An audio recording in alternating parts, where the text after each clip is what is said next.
So the sourdough I keep in the top shelf of the fridge because it's the warmest place in the fridge, if you see what I mean. This was used yesterday, and that's what it looks like. If it's been sitting for a day or two, it'll be thinner, not so stodgy looking. Anyway, there we go. That into there.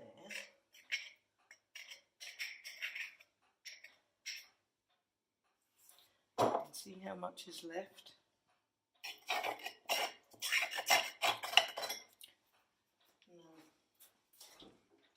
I use filtered water because the water here is chlorinated, which will affect the action of the yeast. Fill it to about halfway. Give it a stir around. This is how you start sourdough in the first place. It's just flour and water, that's all. I use the white flour because I can add brown flour to it if I want to make brown bread, or I can use it with white flour, for white bread or pizza or whatever. Okay, nice stir. This is organic, strong white bread flour. I'll put maybe 3 to 4. I'll start with a 3 and give it a stir. This is important because this is your next loaf.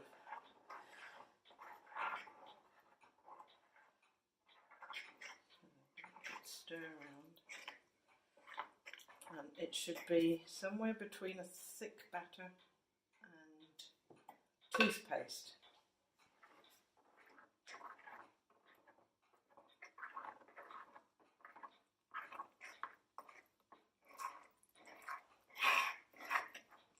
You want a container that has a lid but not a tight lid, because this has to breathe. Yeah, so that's about right. It doesn't matter if it's a bit lumpy because the yeast will dissolve the flour as it goes. So about that. Now it'll rise up inside the jar, so that's why you need a bit of a gap at the top. And I will then write that down.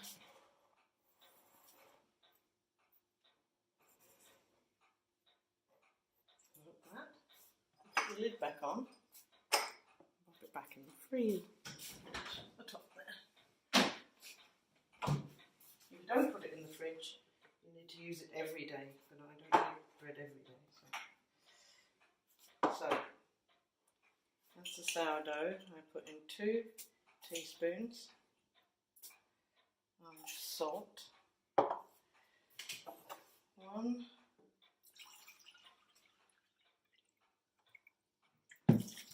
it's about the equivalent of the yeast you put in, the water you use. So 1 lot of yeast, 1 lot of water, 2 teaspoons of salt.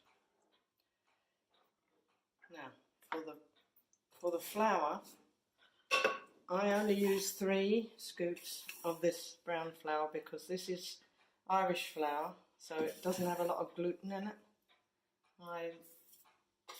I like to use it because I know where it comes from. And it's good flour, but it would be low in gluten, so I don't use too much of it. I also like to put some seeds in, so I have some organic sunflower and pumpkin seeds, just a handful. Put that mixed round. And then add the white flour. Now I can't really say how much flour. There's 3, 4, 5. That gets it going. It's really to do with consistency.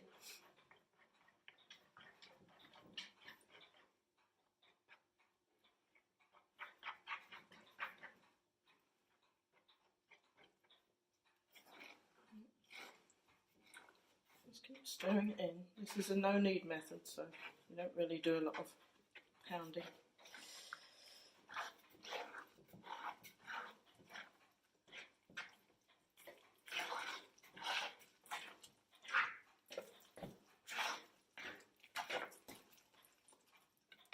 you'll find the wetter it is, the more sort of stretchy and holy it is.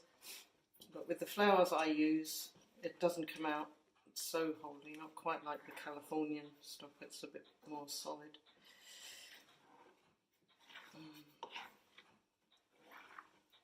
So we can see it's starting to become visible now. A bit more flour.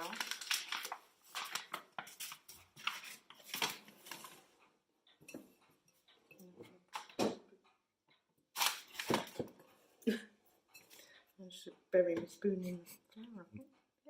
There we go. Now, getting to the point where it's got enough flour. Starting to get stiffer.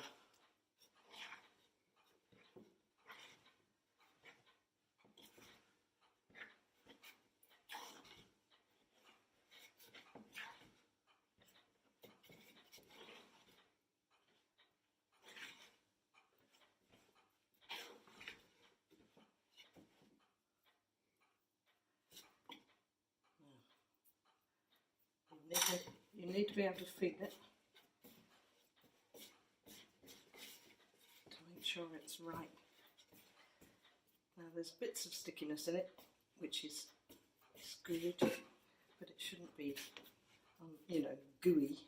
Well, I don't like it gooey. There we go. It's about right. Okay. So now all you do is get a cloth and damp it down and put it over it. And I use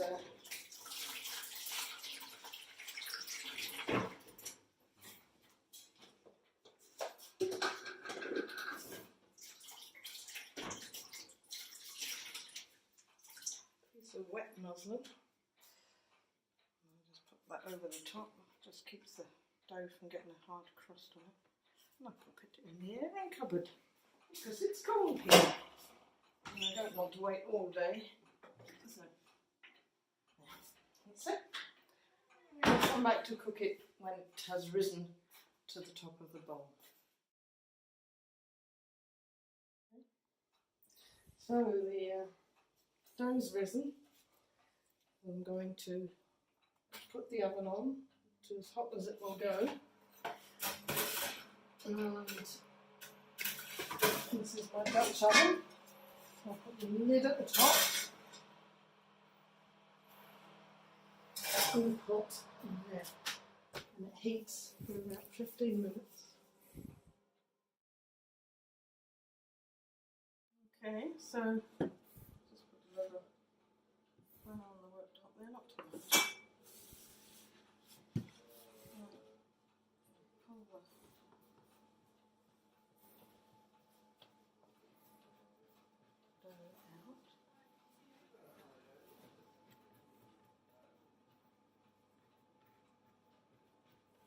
trying to be quite gentle with it at this point, don't want to bash it around too much. So I'm going to fold it. Like that. Give a bit of water.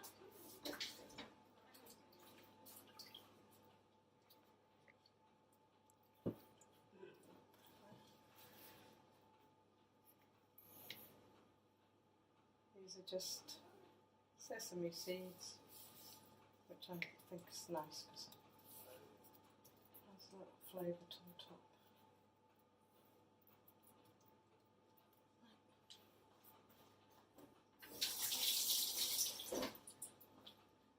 Now I'm going to get the pot out of the oven. And it's very hot at this stage. Pop that in there. Into the oven and pop the lid on.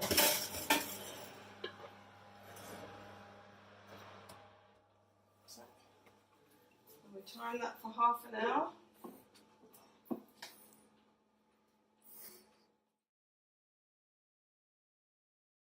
Okay, so So it's been in there for 30 minutes. I'm going to take the lid off.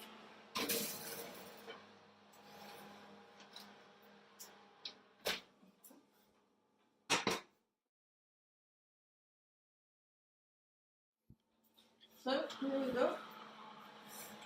Turn the oven off. Onto the bread. And dust off. Not sure what you want to hear.